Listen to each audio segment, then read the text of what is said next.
Olá pessoal, tudo bem? Eu sou Estevão Secato e começa agora mais um Virando a Mesa. Hoje nós vamos conversar com Fernando Biral. Fernando Biral, que tem décadas de experiência com reestruturação empresarial, ele é sócio da Mapa Capital, uma empresa especializada em comprar ativos estressados. Biral foi CFO e CEO do Porto de Santos, é formado na GV, tem mestrado na Universidade de Valência.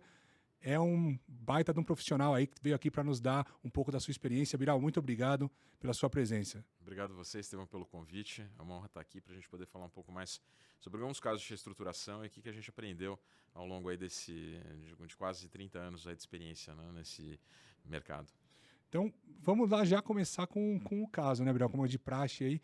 Qual foi o grande caso que você, ao longo desses últimos 30 anos de carreira, que você virou de fato a mesa de uma organização? Como é que foi? Compartilha com a gente, por favor. Olha, eu participei de inúmeros projetos, né, de consultoria, liderei vários times na busca dessa virada de mesa, né, dessa melhoria de resultados. Eu participei assim, de projetos que foram muito mais estressantes do ponto de vista de reestruturação de dívida, que você tinha que praticamente salvar a empresa e renegociando as dívidas, né, para depois ela poder, com uma estrutura de capital já equacionada, ela poder voltar à sua operação normal. Eu participei assim de, enfim, inúmeros projetos, mas eu acho que para destacar hoje aqui, assim, para o público e mostrar uma quantidade interessante, né, de metodologias que podem ser aplicadas para as empresas, eu gostaria de chamar a atenção para um caso que foi de um grande varejista brasileiro, que é o Grupo Pão de Açúcar, onde eu trabalhei no período de 2006 a dois mil e dez. Já faz um pouquinho de tempo. Quatro anos. E nesse período, eu era responsável pela toda a parte de planejamento estratégico, né, parte do planejamento financeiro, operacional também. Era um dos outputs que saía desse trabalho. E alguns projetos que foram realizados para aumentar a eficiência. E aí eu vou entrar um pouco nos detalhes. Mas basicamente, naquela época, o grupo ele tinha uma rentabilidade, quando a gente está falando de 2005, 2006, era uma rentabilidade relativamente baixa, o lucro não passava de 100 milhões de reais para uma organização como Pão de Açúcar. Faturamento de quanto? O faturamento naquela época já era de 20 bilhões. 20 bi com um lucro de 100 milhões. 100 milhões. Já era muito baixo, muito né? baixo. É 1% isso, não menos, né? É, menos. E aí, assim, a ideia seria... tinha potencial para você passar para 500 milhões, 600 milhões, enfim. Tinha uma meta, né, que era estabelecida e era para fazer essa transformação que a gente estava lá para auxiliar. E o projeto, assim, aí a gente tem que voltar um pouco para o Pão de Açúcar e lembrar da figura do Abílio, né? Então o Abílio ele fala o seguinte, olha, para você ser bem sucedido, né, você precisa ter pessoas certas, nos lugares certos e processos certos, né, processos corretos. Então ele fala o seguinte, olha, o sucesso é a soma disso daí, pessoas e processos. É isso que compõe a gestão. Então, no aspecto de pessoas, o trabalho ele começou basicamente com uma revisão organizacional. Então teve uma discussão muito grande sobre como é que a empresa deveria se estruturar. E aí foi adotada lá uma ferramenta que era para justamente discutir quais são os eixos organizacionais. Onde é que a sua empresa, como é que ela tem que qual que é o eixo principal dela? E que vai, vamos dizer assim, gerar mais valor para a companhia se ela estiver organizada em função desse eixo. Então, um eixo ele pode ser um segmento, né? Você está muito estruturada para atender aquele segmento, ou estruturada para implementar um modelo de negócio, ou estruturada em função de uma geografia, né? Então você tem, ou estruturada em função de produtos. Então você pode, assim, isso é uma decisão que cada empresa tem que tomar. Como é que ela vai se estruturar? Mas muitas empresas não têm isso claro. Isso é uma decisão estratégica. Uma decisão estratégica. E muitas empresas não têm isso claro. Quer dizer, a empresa, ela, muitas vezes, ela se estrutura em função, basicamente, das funções organizacionais básicas, né?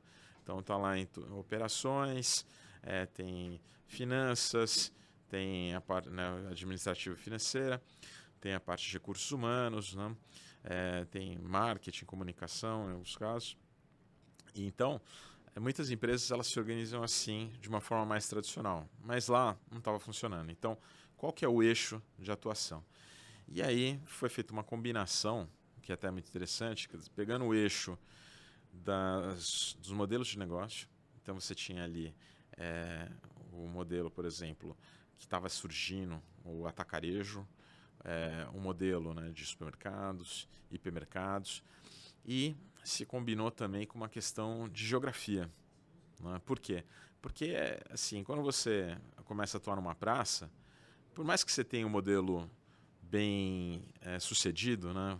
Tem um atacarejo, mas assim, o atacarejo ele pode funcionar muito bem numa determinada praça, mas quando chega numa outra, em função da concorrência local, pode ser que você tenha mais dificuldades em você atingir aquelas metas. Então foi necessário também criar uma vertente, quase uma vertical paralelo, que era a geografia. Ou seja, o cara que entendia de Nordeste, o cara que entendia de Minas Gerais, o cara que entendia do Rio Grande do Sul, que são praças muito difíceis, né, para o varejo, assim, principalmente alimentar. E aí você tinha que ter esse cara junto com o cara do modelo de negócio para você fazer as adaptações. O varejo é extremamente dinâmico, então você precisa saber qual é a promoção que o cara ali na ponta está fazendo, qual que é o diferencial que aquele cara está implementando para ele conseguir roubar o teu público. Você não está falando de praças novas, você está falando de praças que já tinha atuação, já tinha presença nas lojas do grupo, né? Exato. E assim, e aí você tem questões, por exemplo, do sortimento em cada praça, porque tem variações enormes, né, do que o paulista come, do que o gaúcho come, do que o nordestino come. Então, assim, você precisa ter esse conhecimento local para você ir desenvolvendo isso. A questão do sortimento, do mix, da promoção, né, depende muito também da renda, né, daquela sociedade. Então, você tinha esse trabalho, foi feito, acho que foi um trabalho muito interessante, de se criar esses dois eixos. E aí você tinha... Então, esses dois eixos, só para ficar claro, é o eixo do entendimento regional, do que vai ser vendido naquela região, somado com o tipo de loja que vai ser estabelecida naquela região. Exato. E com o modelo de negócio, né, principalmente, porque cada formato assim, de loja, mas tem um modelo de negócio por trás, que principalmente na questão logística, né, você tem que ser... fundamentalmente, você tem que otimizar muito, né, a tua eficiência logística. Você tem todo um padrão também para você fazer a expansão das lojas, de forma que você vá aproveitando essa eficiência logística, as viagens e sendo cada vez os centros de distribuição, como é que você vai fazer isso, né? E cada formato ele tem o seu desenho. Eu não entendo tanto de varejo, mas em cada região você tem que ter ali o fornecedor local, até por conta do custo do frete, né? Você tem alguns fornecedores em nível nacional, mas também tem os fornecedores locais que vão atender, inclusive, aqueles públicos que querem consumir aquele produto local, né? Exatamente. Então você tem que fazer toda essa análise, né?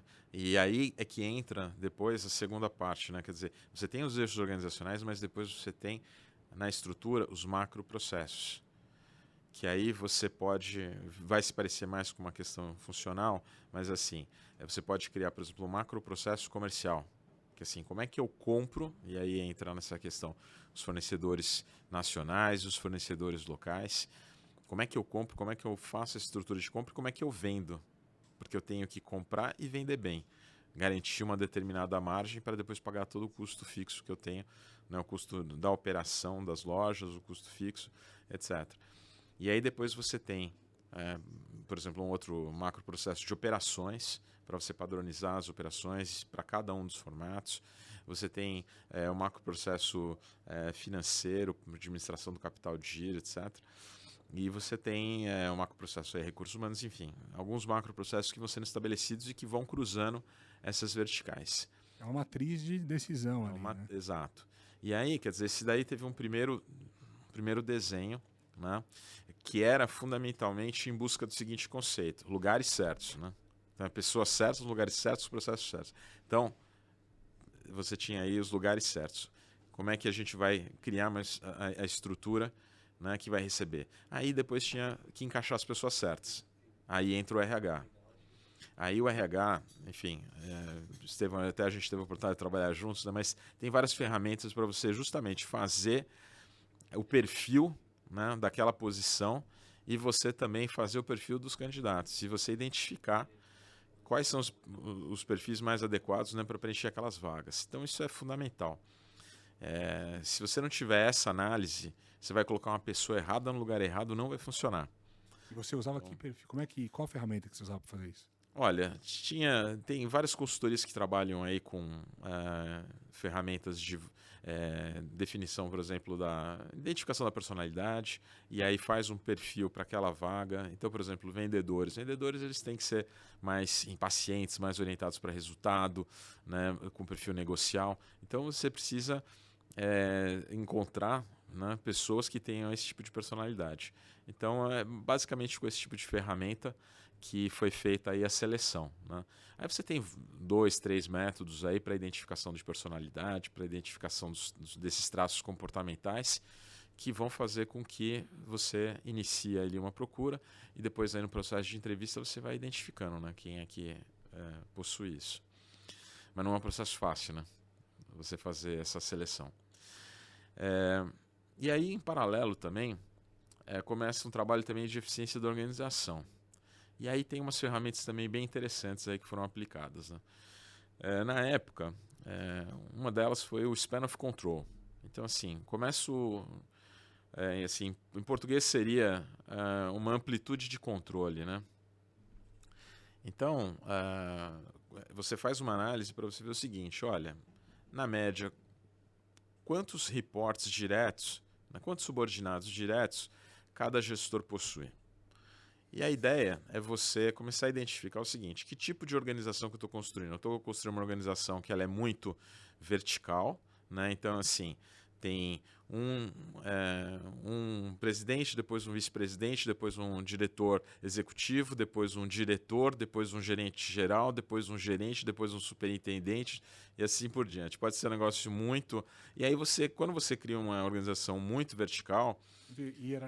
Muito hierarquizada, o span of control é muito pequeno. Você vai tendo lá 1, 2, 3 e pronto. Gerencio 2, 3 pessoas, essas 2 pessoas gerenciam 2, 3 pessoas e cria-se uma pirâmide de pessoas. Exato. Agora, a ideia era para você ganhar eficiência, você fazer uma organização mais horizontal. Então, a ideia é que você tivesse aí pelo menos 6, 7 subordinados diretos para cada nível. Então, foi feita uma análise para ver o seguinte, olha, aquele gerente, quantos subordinados ele tem? Ele tem 2. Ele tem 3. Bom, então assim, não é o caso da gente poder pegar e combinar isso para a gente poder ter um gerente com 6, no mínimo. Então, foi feita essa análise e aí você começa a ter uma redução, né, para você poder fazer com que um diretor ele tenha ali 5, 6 gerentes, um gerente ele tenha mais 6 subordinados e assim por diante, e você começa a horizontalizar a empresa.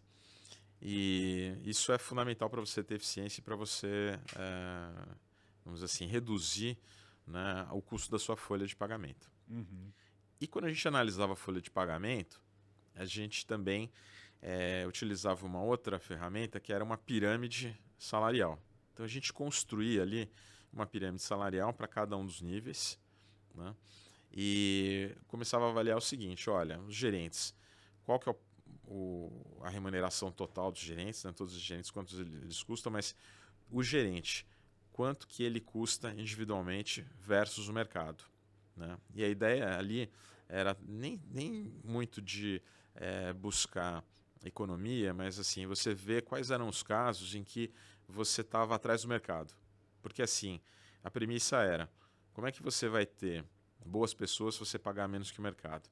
Né? Então, para você ter pessoas certas nos lugares certos, você tem que ter um pacote de remuneração atrativo. Então, a preocupação era com isso, fazer o benchmark com o mercado. Uhum. E analisar também, com base na construção dessa pirâmide, e aí você podia refinar um pouco por tipo de cargo, né? Você começar a verificar o seguinte, quais são os cargos onde você tem um maior gasto salarial, né? E aí você podia começar a fazer análises, isso embasava depois na hora de você fazer o orçamento, a gente vai entrar nisso, mas começava a embasar algumas análises para você poder atuar para gerar maior produtividade para aquele tipo de cargo. Quer dizer, é uma construção de uma estrutura organizacional nova, com talvez cargos e salários revisados para estarem de acordo com o mercado, nem acima nem abaixo, às vezes acima até, porque para a pessoa performar melhor, mas uma estrutura mais enxuta para gerar eficiência e, no fim da linha, aumentar aqueles 100 milhões de reais para alguma coisa maior do que aquilo. Exato.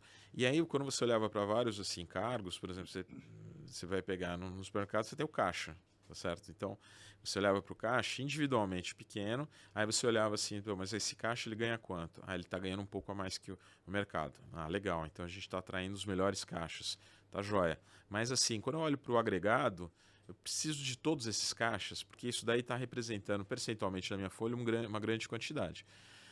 Então, o que eu posso fazer para melhorar a produtividade? Então, você começa a priorizar, você começa assim, a ver cargos que você... Como é que eu consigo elevar a produtividade, né?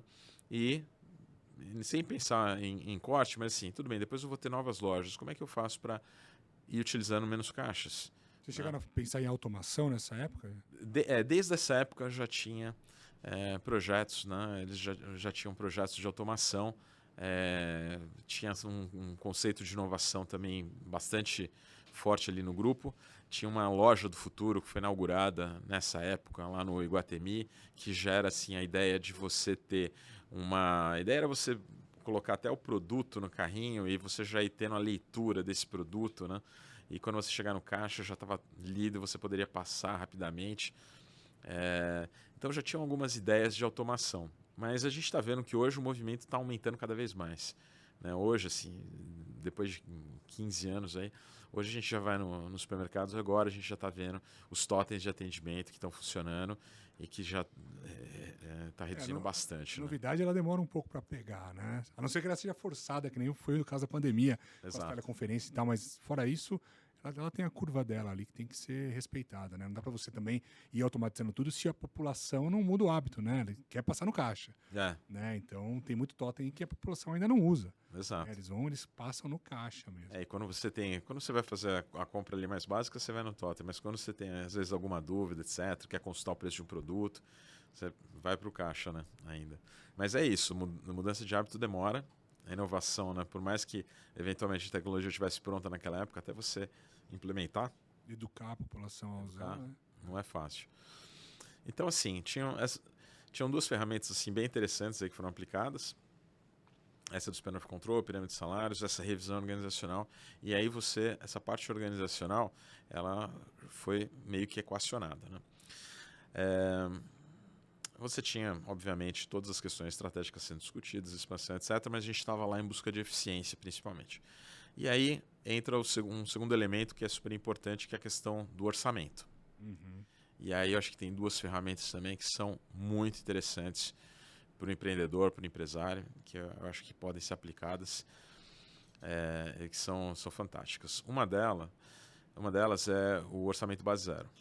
Né? O orçamento base zero, ele é um conceito que ele foi criado na década de 70, se popularizou, depois ficou um pouco, não foi tão adotado, mas depois voltou com bastante força em algumas organizações. E foi aplicado lá no Pão de Açúcar. E o conceito do orçamento base zero é você pensar no orçamento da empresa para aquele ano como se fosse o primeiro orçamento, como se você estivesse montando a empresa. Qual que é o significado disso? Né? O significado é, quando eu olho para frente, eu preciso orçar com base naquilo que eu quero fazer, e não necessariamente pegar um orçamento, aquilo que eu realizei no passado, simplesmente jogar a inflação e continuar fazendo. O método convencional que acho que boa parte das empresas fazem é isso. Eu pego o orçamento do ano passado, coloco 5%, aí eu ainda arbitro, coloco, vou reduzir ali a despesa em 2%, vou melhorar a eficiência em 1%, com base em quê? Com base em nada. Não tem um plano de ação, mas eu coloco aquilo ali no orçamento e aquilo ali vira meta para o executivo. Né? Então, muitas vezes tem também, eles usam um orçamento para motivar ou para forçar um executivo a entregar um resultado que não se sabe se é real ou não, se é atingível ou não, e muitas vezes não sei se nem é preguiça, mas é por por costume mesmo, por cultura da empresa, faz um orçamento com base no do ano passado, não o OBZ, né? O orçamento base zero, que é considerar ali o mínimo necessário para a empresa sobreviver, né? Exato. E ali, assim, o orçamento base zero, você faz para ter uma boa implantação, além de você imaginar, né, e falar assim, como eu gostaria de estruturar o orçamento para o ano que vem, para você, na verdade, fazer esse exercício, você precisa ser bastante criterioso, né? Não é só um exercício de futurologia ali, mas você precisa ver o seguinte, olha, quais são as atividades que eu realizo? Então você, ao invés de você simplesmente fazer o orçamento com base na questão de pessoas, então assim, eu tenho naquele departamento lá X pessoas, eles ganham tanto, vai ter aquele 5% do reajuste salarial, vou contratar mais uma outra pessoa, então pronto, vou gastar mais nisso e naquilo, vou fazer isso nesse projeto. Esse é o dia a dia que a gente, né, acaba não rompendo com essa mecânica, né? Então isso daí vai passando, né? E as pessoas sempre querem mais poder, querem mais projeto, querem mais estrutura, né? Então você sempre tem uma briga para não, vou aumentar o meu orçamento, né? Vou fazer mais coisas. As pessoas querem fazer, é natural, né? Então o orçamento base zero ele bota um pouco de freio nessa dinâmica natural de você querer ampliar, né, as suas atividades, né? Tem aquela piada lá do Pink do cérebro, né? Aí o Pink pergunta pro cérebro, né? O que a gente vai fazer hoje, né? Ele falou assim, é a mesma coisa de sempre, vamos querer dominar o mundo. Então, os gestores são assim, né? O que a gente vai fazer hoje? Não sei, mas a gente vai dominar esse negócio e vamos, né? Vamos aumentar nosso orçamento, aumentar nosso poder, aumentar aqui o número de pessoas e vamos para cima, vamos fazer. E assim, muitas vezes não precisa, o consumidor não está querendo pagar por uma sofisticação ou por mais coisas que são feitas, né? Pelo contrário, ele muitas vezes quer, na verdade, um produto mais barato. Mas essa é a questão, é aquela questão de entender o que, né, tem valor para o cliente. Né? Não necessariamente o que tem valor para a empresa, o que a empresa entende que tem valor é percebido pelo cliente. Exato. Então, muita gente aumenta ali o preço, ou aumenta porque diz que tem atributos, né, muito melhores no produto, mas o cliente quer ali o básico e o preço baixo. Né? Exato. E assim, as empresas elas têm muitas vezes uma outra dinâmica, né? Principalmente quem não está lidando com o cliente o tempo inteiro. Né?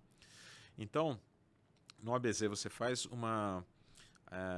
você pega o orçamento tradicional e aí você começa a falar o seguinte, não, mas espera aí, esse orçamento aqui dessa área, na verdade, vamos orçar por atividade. Então, tem aqui a área para dar um exemplo simples, né? Tem aqui a área de contabilidade. Então, bom, na área de contabilidade você tem aqui esse gasto. Quanto é que você gasta para fazer, na verdade, as demonstrações financeiras? Padrão, aquilo que é exigido, né, ou pela CVM, ou que é o mínimo que você gostaria de colocar. Se você tem, sei lá, X homens hora alocados, né? Então, isso daqui custa tanto. Tá, mas e para produzir aquele relatório que só uma pessoa na companhia quer ver e que não necessariamente agrega tanto valor? Então para fazer essa atividade eu gasto tanto. E aí você vai vendo quais são as atividades que são realizadas dentro de cada departamento e qual é o custo. Vocês entraram no nível das atividades. Das atividades. Então, é quase que um OBZ, para ser bem feito, tem quase que ir no custeio por atividade. Então, aí você começa a estabelecer. E a hora que você coloca essas atividades, aí você começa a avaliar o custo-benefício de cada uma delas. Mas aí você cria uns inimigos dentro da empresa. Total. Né? Não é uma implantação fácil. Porque, outra coisa, a avaliação do custo-benefício da atividade, ela é uma avaliação coletiva. Então, você, por exemplo, pode achar que você está fazendo um negócio que é o máximo. Nossa, essa análise aqui e tal, estou gastando tanto, várias ferramentas sofisticadas e tal. Quando você chega na avaliação da organização, né, dos seus clientes internos, você fala, olha, qual que é a avaliação que você faz do benefício? E aí, isso daí pode cair em termos de prioridade. Pode ser uma prioridade baixa, ou ele pode não dar tanto valor para isso. E como é que você faz esse mecanismo? Né? Você elenca todas as atividades e aí você inicialmente nas áreas você fala assim, me avalia a prioridade que você quer dar. E aí você coloca lá a prioridade numa avaliação interna das áreas. O gestor da área faz isso. O gestor da área faz isso. Depois, você esquece isso, você só guarda isso, depois você leva todas as atividades de novo para um público maior, né, um colegiado com os gestores todos, e aí é uma avaliação de todo mundo vai começar a avaliar a prioridade. E tem que colocar não pode ser uma na sequência da outra, você tem que sequenciar tudo. Então, qual que é a atividade mais prioritária? Essa e assim por diante. Tem uma regrinha também que é interessante, que você pegar essas atividades e você vê assim, o que é absolutamente essencial, que não dá para nem para a gente discutir prioridade, porque é essencial. Coisas que assim eu tenho que fazer de qualquer jeito, coisas que são impostas pela legislação. Eu não posso deixar de não fazer as demonstrações financeiras, eu não posso não deixar de calcular os impostos, né? Eu não posso deixar de produzir aquele produto. Então, tem uma série de atividades que a gente aí acaba considerando essenciais. E tem outras atividades que são atividades incrementais, que elas trazem valor, né, para o cliente, trazem valor para o produto, e aí você tem que analisar qual que é a contribuição de cada atividade. E você vai fazendo, então, depois esse sequenciamento. E lá nesse caso do GPA, você tem alguma... Você lembra quais foram os mais importantes, as atividades mais importantes? O que era mais relevante lá no grupo? Assim, quanto mais sofisticada é a organização, então mais, por exemplo, análises vão sendo feitas, mais trabalhos vão sendo realizados, mas assim, que são incrementais no sentido de você procura fazer aquele trabalho para você ter alguma coisa melhor, né, em termos de retorno lá na frente. Então, você acaba dentro assim de atividades que não são tão essenciais e que por exemplo, foram cortadas, né, ou eliminadas, você vai ter, por exemplo, muita questão assim, relatórios que eram feitos de controle para gestão, mas que o pessoal foi vendo o seguinte, cara, esse relatório aqui está sendo gerado, tem uma massa aqui de gente trabalhando em cima disso, a gente não precisa. Entendeu? É muita gente trabalhando para produzir esses relatórios, então, e que não estão agregando tanto valor. Então vamos substituir por outras métricas e vamos eliminar essa atividade. Então, produção de relatórios. Algumas atividades também, por exemplo, que eram realizadas em marketing também foram cortadas. Então, assim, acaba caindo muito mais aí no SG&A. Uhum. Você acaba cortando muito mais do SG&A no OBZ, né? Porque no OBZ, na verdade, você tem que... eu acho que você refina talvez a projeção de receita, a projeção de custos, mas você não tem tanta ingerência no custo do seu fornecedor, no preço de venda do seu fornecedor. Então, você faz um OBZ com base nas negociações que você tem atuais. Exato. Né, de compra de insumos, matérias-primas, né? Exato. E aí, realmente, a atuação para uma indústria vai ser na parte industrial, na mão de obra direta e indireta. Para o varejo vai ser o quê? O número de span of control, o número de pessoas por atividade, o número de caixas, por exemplo, como você falou. Quer dizer, é onde a empresa tem gestão, né? Não, e o OBZ ele foi muito importante nessa questão, né? Como você falou, Estevam, de atacar essas atividades que muitas vezes compõem o SG&A, mas porque assim, você trabalhar no custo direto, aí a gente está falando de eficiência, muitas vezes, eficiência ou fabril ou eficiência comercial, né? Que aí é uma questão que é o cerne do negócio. Então, se você, por exemplo, não compra bem, né, como um varejista, não é o OBZ que vai te ajudar. Sim. Né? Você tem que saber comprar bem. Então, esse era um outro ponto também que foi bem interessante, porque a gente vai falar nisso. Mas o OBZ ele atacava muito o SG&A. Então, questão administrativa, geral, comercial, né, esse esforço, ele vai sendo atacado. E aí, muitas vezes é onde você ganha o jogo, né? Porque esse esforço, na verdade, cada R$1 que você reduz é R$1 na veia, da geração de caixa, né? Exato. E assim, quando a gente fala de, por exemplo, você reduzir o SG&A, que muitas vezes vai, sei lá, 15% da receita, você reduz 1% da receita, você 2%. Triplica o lucro. Exatamente. O EBITDA ele dá um salto. Então, o OBZ ele é uma ferramenta extremamente interessante nesse sentido, né? Agora, como você falou, essa questão. Agora, só desculpa te interromper, Fernando. Quando você fala de fazer um ABZ, geralmente não é a equipe interna que vai fazer isso, né? Ou é uma consultoria, ou é um time que é formado só para fazer aquele orçamento, porque ele foge um pouco do orçamento convencional. Foge. Então, precisa ter uma ajuda externa, eu acredito. Porque, até para ter outros olhos, né? É uma outra visão. E é um trabalho que ele, assim, as empresas elas são enxutas, né? Você vai fazer um esforço extra para reduzir.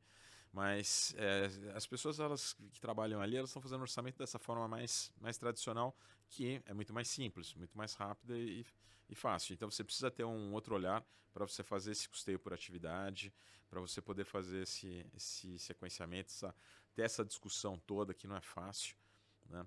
Elencar. Agora tem uma outra coisa interessante também do ABZ, que é a seguinte: muitas das atividades, quando você faz esse custeio, você começa a identificar que tem atividades que são muito caras. E aí é o momento que você também precisa, e esse era um exercício também que foi feito, você precisa questionar o seguinte: eu tenho que fazer dentro de casa ou é melhor eu contratar fora?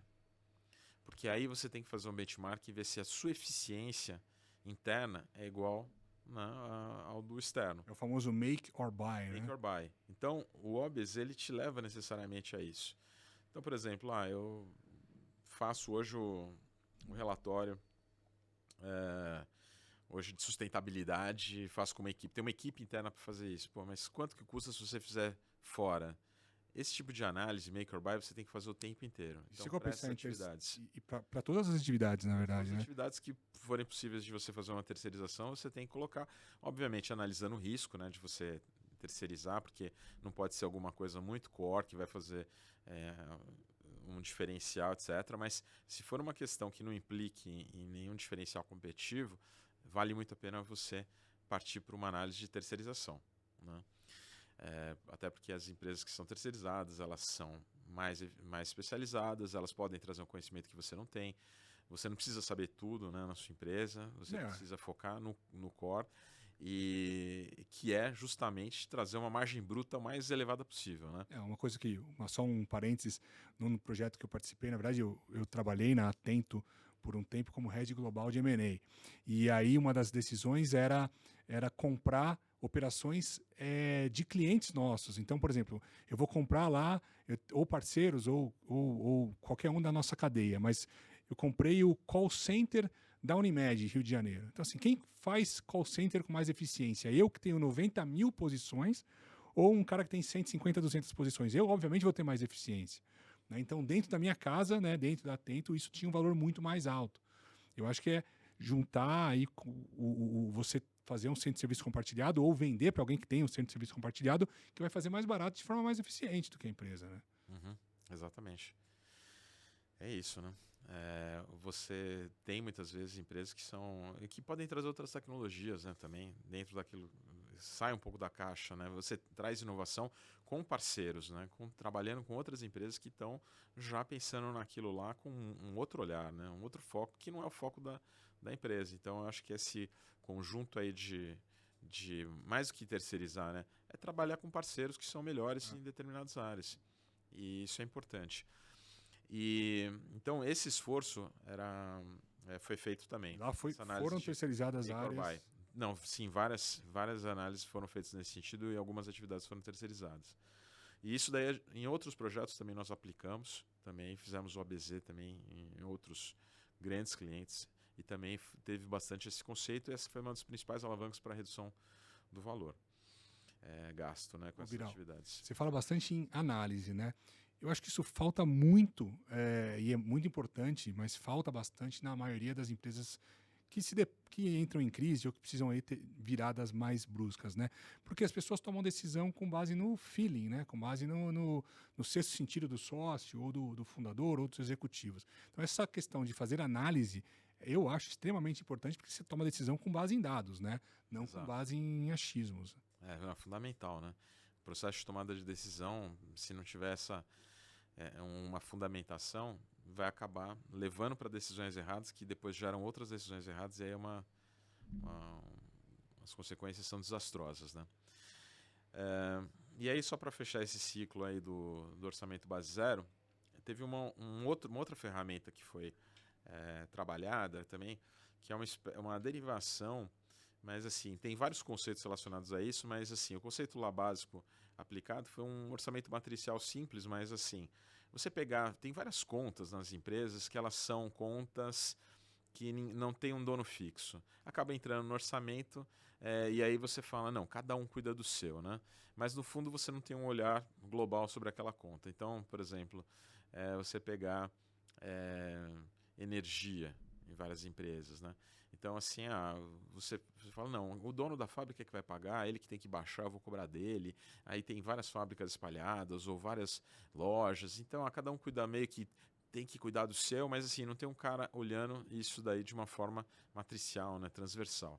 Então, lá, para as grandes contas, foi estabelecido o seguinte, quer dizer, você tem nas unidades de negócio, nas lojas, etc. Obviamente, o cara tem que ter um comprometimento, um compromisso ali em fazer a melhor gestão, mas eu vou ter alguém que vai cuidar dessa conta de energia. O dono da conta. O dono da conta. E esse cara vai ter que trabalhar com todo mundo para reduzir. Ele vai ter que estabelecer a meta para, enfim, lojas ou para centro de distribuição, etc. Mas ele vai ter que trabalhar para reduzir isso daí. E ele vai ter que propor uma solução para a economia de energia, vai ter que propor uma solução para a conta de telecomunicações, enfim. Então você vai pegando essas contas e tem que estabelecer muito bem, porque aí muitas vezes você acaba falando, não, vamos descentralizar, né? Ou vamos centralizar, mas na verdade você tem que ter uma administração compartilhada, né?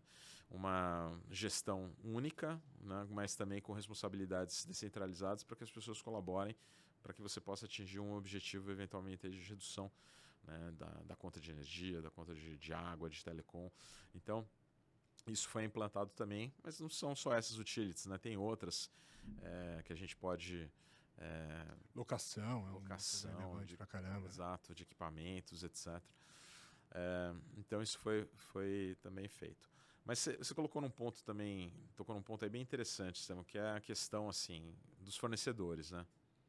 E a questão dos fornecedores aí começa a ficar cada vez mais próximo do core do negócio, né? Do centro do negócio. E aí também essa daí foi uma ferramenta que a gente utilizava em projetos para você tem que ter uma análise da tua cadeia de suprimentos, você tem que ter uma análise dos seus fornecedores-chave e promover eventualmente trocas nos fornecedores para você poder reduzir os custos.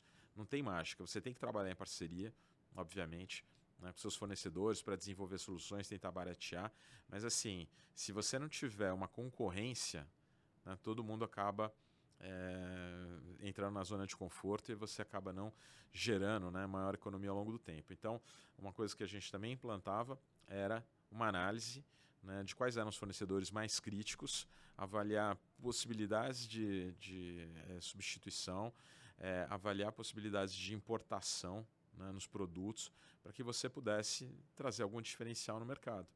Então, agora, tem fornecedores que você não conseguia agir, por exemplo, uma Ambev da vida, né? Quem tem mais poder, né? O GPA ou a Ambev, né? Quem tem na cadeia de valor ali mais a agregar? Se você fica sem cerveja lá, né? Ou com uma cerveja de pior qualidade, você não, quer dizer, você fica meio que preso a esses fornecedores âncora, né?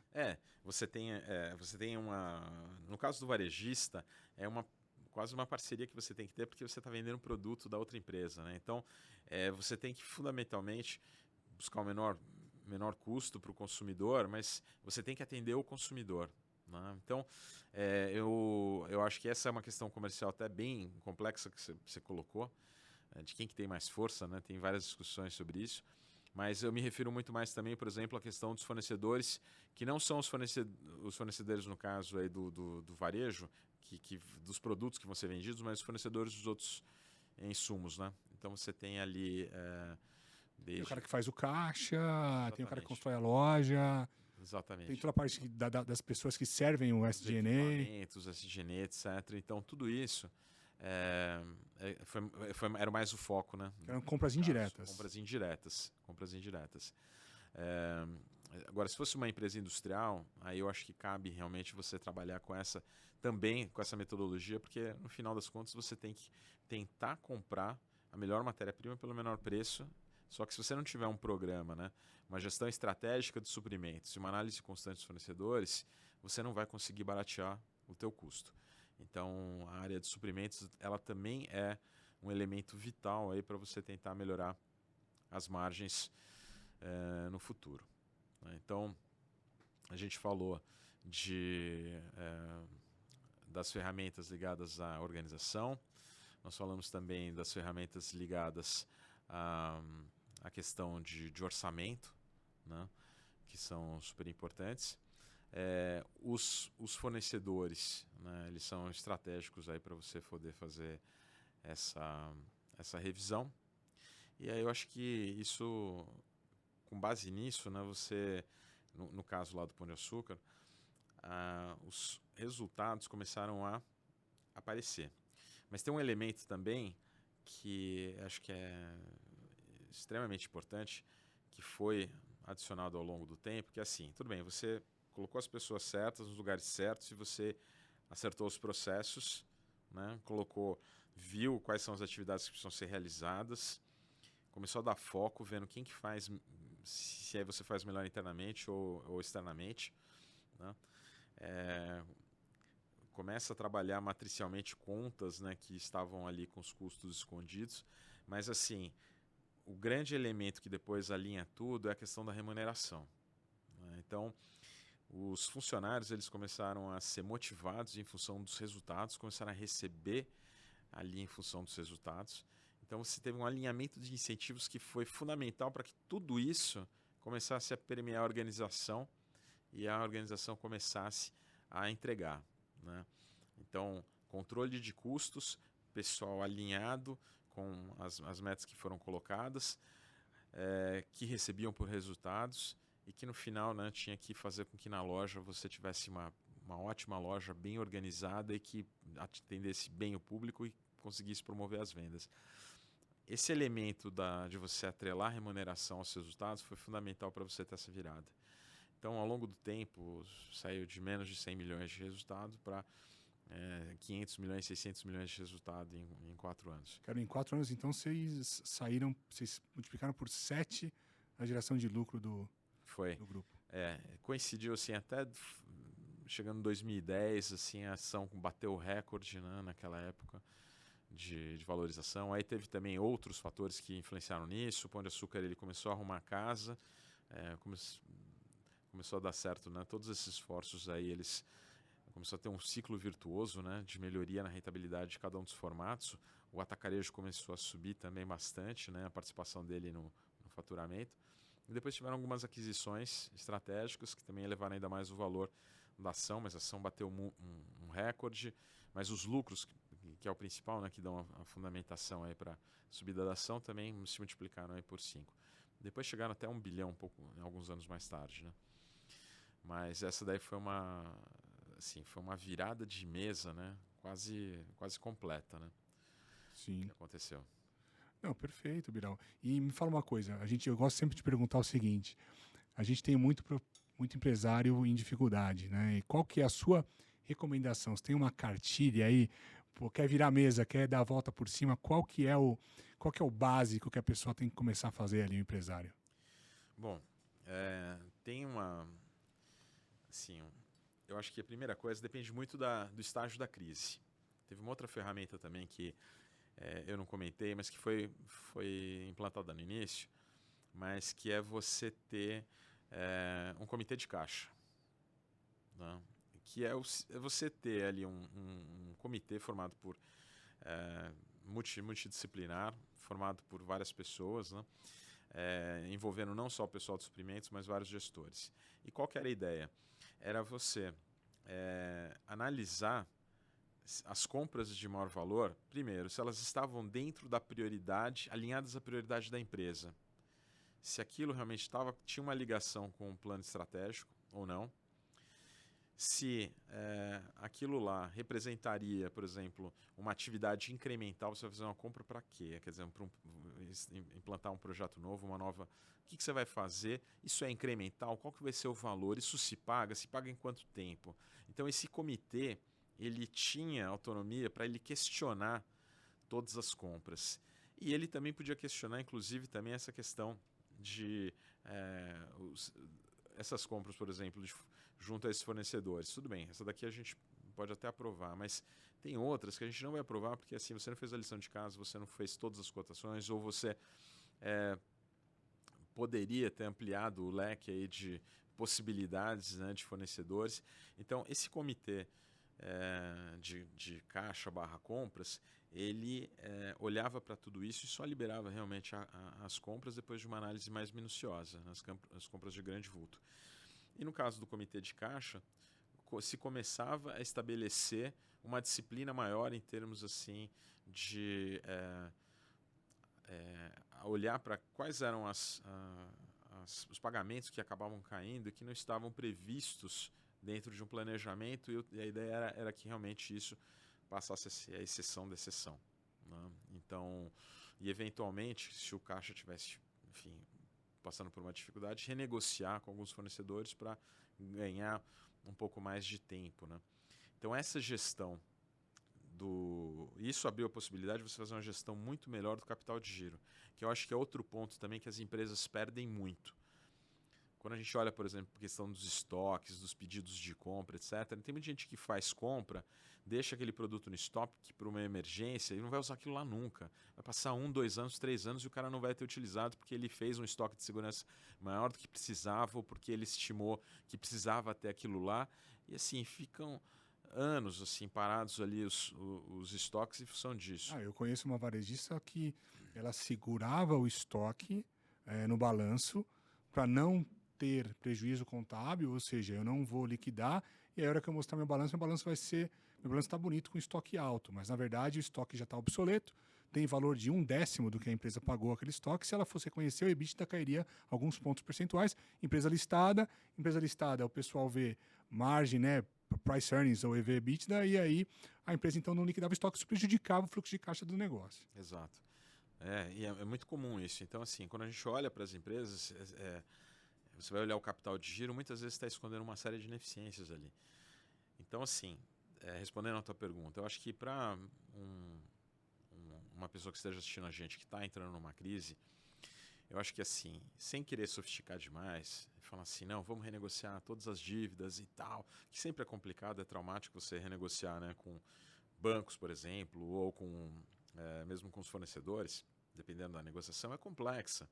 E talvez você precise de um assessor, mas assim, esquecendo um pouquinho esse lado aí da renegociação, eu acho que uma medida salutar é isso. Você, de repente, começou a entrar em crise, instala um comitê de caixa. Mas assim, não é uma gestão só do caixa, não é para controlar só o caixa, é para controlar capital de giro, é para começar a avaliar as compras que estão sendo feitas pela empresa, saber se essas compras não podem ser feitas de uma forma mais barata ou não, negociar prazos, verificar se a compra precisa ser feita muitas vezes para itens que você vai utilizar lá na frente.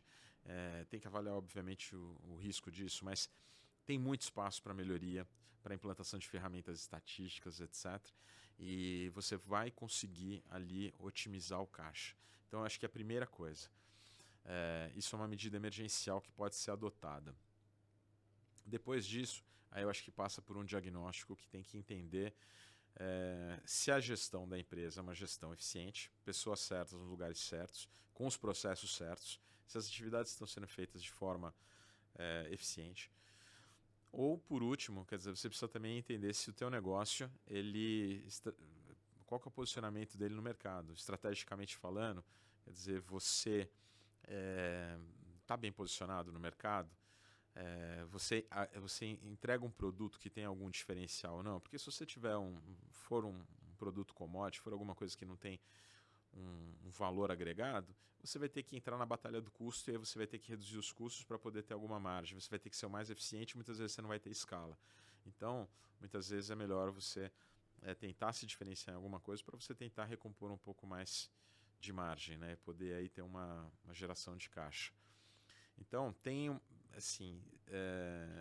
uma série de análises aí que precisam ser feitas, no caso, para se determinar um curso mediante a crise, mas eu acho que uma coisa fundamental é isso. Primeiro, tomar pé da situação, instala um comitê de caixa, começa a trabalhar nisso, depois começa a fazer as outras análises, né? E tem, assim, tem setores que são muito bons e que